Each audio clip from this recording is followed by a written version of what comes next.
মামলা হামলায় জর্জরিত ছিল, যারা এই বাংলাদেশ জাতীয়তাবাদী যুবদলের রাজনীতি করে আজকে ওয়ার্ডে বিএনপির রাজনীতি করছেন, তাদের সন্তানেরা যুবদল ছাত্র দলের রাজনীতিতে অংশগ্রহণ করেছে এবং নেতৃত্ব দিচ্ছে এবং মামলায় হামলায় তারা কোনো জায়গায় পিছু নেই। মামলা হামলা এই ওয়ার্ডে অনেকটি বেশি হয়েছে, সকলের কপালে মামলা ছিল। তাই আজকে এই কর্মশালায় আমাদের প্রিয় নেতৃবৃন্দরা বক্তব্য রাখবেন।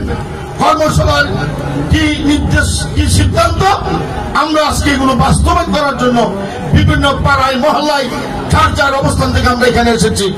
আমরা ওনাদের থেকে সিদ্ধান্ত নিয়ে যে আমরা আমাদের সিদ্ধান্ত বাস্তবায়ন করব। তবে আজকে সৌভাগ্য যে আজকে আমাদের সময় এসেছে এবং সুযোগ হয়েছে প্রিয় নেতৃবৃন্দদের কাছে দু চারটি কথা বলার। তাই আমি আজকে প্রিয় নেতৃবৃন্দরা, আজকে আপনারা এই মঞ্চে যারা রয়েছেন, আপনাদের কাছে আমাদের অনুরোধ, আপনারা এখানে যারা রয়েছে তারা সকলে আপনাদের ছাত্র, আপনারা তাদের অভিভাবক, আপনারা তাদের স্যার, তারা প্রতিটি বছর বৃষ্টি বাদলে ঝড়ে পুড়ে জেলে মামলায় হামলায় জর্জরিত হয়ে পরীক্ষা দিয়েছে। আপনারা আজকে পরীক্ষার রেজাল্ট দেওয়ার সময় এসেছে। পরীক্ষার রেজাল্ট যদি কেউ ভুল করেন তার জন্য আল্লাহর কাছে দায়ী থাকবেন। তার কারণ এই প্রিয় নেতা কর্মীদেরকে কেউ চাউল কিনে দেয় নাই, কেউ তাদেরকে অর্থ দেয় নাই, নিজের নৈতিক দলদের প্রেমিক ভালোবাসা থেকে দল করেছে। আজকে সঠিক সময় সঠিক মূল্যায়নটুকু এই নেতা কর্মীদের হতে হবে।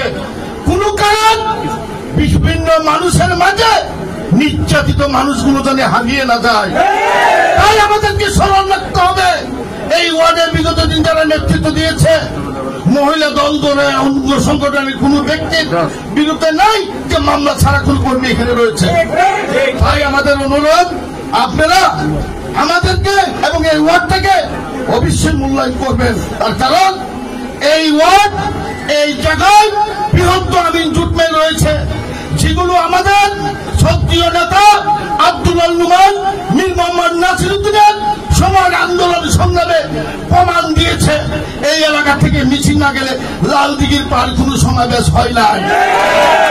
আমরাও শ্রমিক থেকে কর্মী, আমাদেরকে শুধু সঠিক একটু মূল্যায়ন, ভালোবাসা দেবেন, আমরা জিহাদ ঘোষণা করব।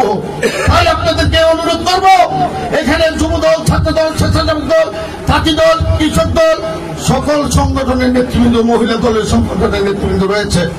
আমরা আমাদের ওয়ার্ডের থেকে প্রতিটি রাজনীতির অঙ্গে আমরা আমাদের অধিকারটুকু আমরা চাই। আমাদের অধিকার নিয়ে জানি কোন চিনি মিলের খেলা না হয়। আমরা এই বলে আজকের এই কর্মশালায় সকলে আমাদের প্রধান অতিথি, বিশেষ অতিথির বক্তব্য না শুনে, ধারণ না করে কেউ এখান থেকে বেরোবেন না। আর আজকের প্রধান অতিথিকে আমরা বলবো, এখানে আমরা দেখছি যদিও আমাদের প্রিয় নেতৃবৃন্দরা বলছেন বিগত দিন যারা মিছিল মিটিং করেছেন তার বাইরে কাউকে দলে ইন করবেন না, তবে আমরা ইদানিং দেখছি বিভিন্ন জায়গায় মিছিলের সংখ্যা বেড়ে গেছে।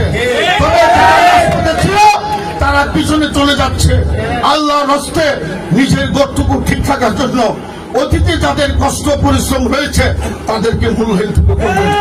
এরপরে আজকে আমি বিদায় নিচ্ছি এবং এই কর্মশালা থেকে সকলে মন দিয়ে কথা শুনে আগামী দিন নির্বাচনকে সামনে রেখে প্রিয় নেতার নেতৃত্বে আমরা জনগণের মাঝে মাঝে যেতে হবে।